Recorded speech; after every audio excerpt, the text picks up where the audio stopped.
all of our math is based upon a two-dimensional projection.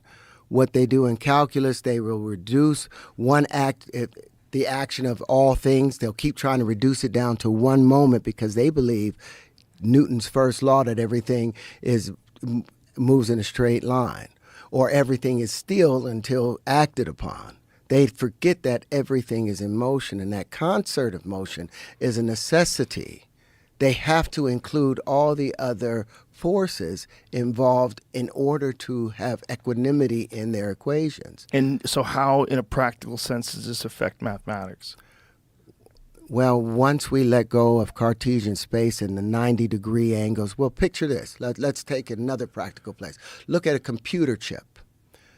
It has all of these 90-degree turns on it, typically, where they run the electricity. Can you imagine running at 186,624 miles a second in one direction, and you hit a wall, and you've got to stop, bounce off of that wall, and then you pick up your speed and you bounce off the next wall, and you bounce off the next and next and the next and the next.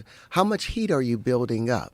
How much friction is being built up from the interference in comparison to if it was just spherical, just going around?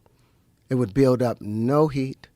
And if you allow it to be spiral, which my patent was talking about, that first patent was talking about, you're able to utilize all that energy so you don't need the cooling systems. You don't need all of this loss or entropy. None of that occurs when you go by universal standards. That's all they have to do is follow what the universe does. We have the contractive side, patented, ready and available. We have the expanded side, patented, worked out already, ready and available, and we've got the Constitution between the two of them. But how does that affect, in a practical use, if you're using math on a calculator? What is wrong with what the calculator is saying? The calculator right now is still saying that we're on a linear path, and it's just multiplying things in a compartmentalized space. So by reductionist viewpoint, by breaking things down to simple numbers, that you really can't just do that. You can try to do it, but it's like the piano. Remember the piano, the earlier pianos, they had, before they compartmentalized, and everything was, remember that everything in the universe expands as a sphere. Everything.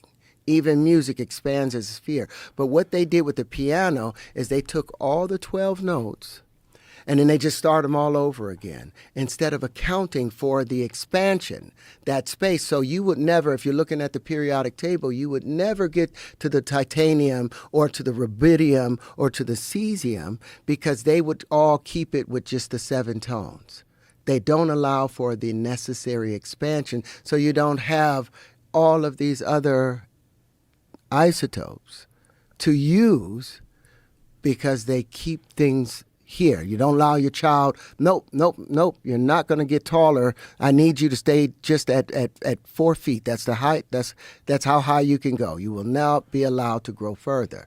And we naturally keep growing and expanding out. So they have to allow that, but their math doesn't allow it because it believes in a two-dimensional space. And remember, there are no two-dimensional spaces because in order for anything to be perceived, it has to be measurable. And measurable needs 3 dimensions, but it actually needs 4. It needs your perspective. You are the 4th dimension, and that's what Walter Russell also talked about, that it was 4 things coming together, and that's what woke me back up, and I was like 4 bubbles meeting. But he still believed in the idea of straight lines. He was still hemmed in by it. And he's right, there becomes a cube sphere. There comes a point where everything comes together. But even, hold on, I'm going to try and pull up. Is it because that we can create straight lines that we get confused? We can't create it because even when you look at it under an electron microscope, you'll see all the little curved dots that make it up. There are no straight lines. Like if you look at this. Right, even in a box. If you looked at this, you'll say, oh, that's a square right there. Right in the middle. Sure. You'll see that square happening right there. Uh-huh. But if you look at it from the side, from its real perspective, you see that it's not. The straight lines are an illusion. Again, we are being fooled by our senses.